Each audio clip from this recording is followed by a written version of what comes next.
Good morning, children. 翻开我们的英文课本第12页，记得写上今天的日期。Farm animals， 农场动物。这些动物我们可以把它养在农场里面，为什么呢？因为这些动物通通都是很温顺的它不会伤害我们的，所以我们可以把它养在里面。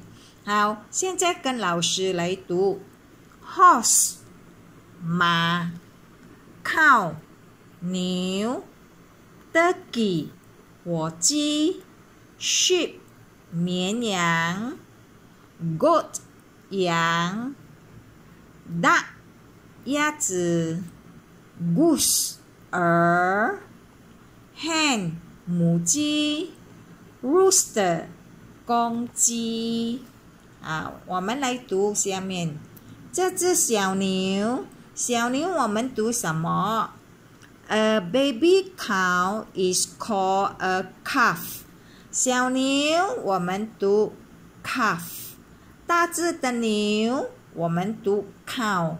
OK， 好，小鸡我们来看怎样子读A baby chicken is called a chick。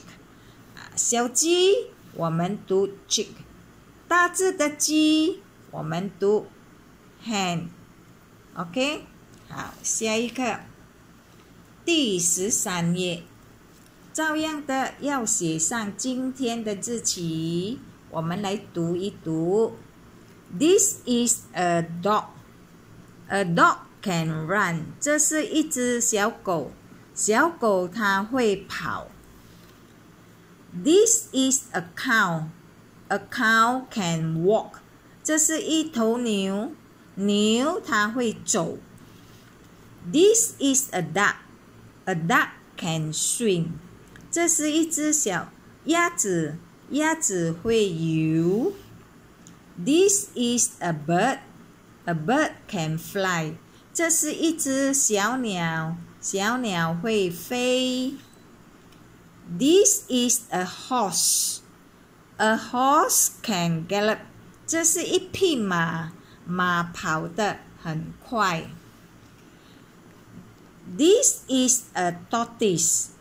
A tortoise can crawl. 这是一只乌龟，乌龟会爬行。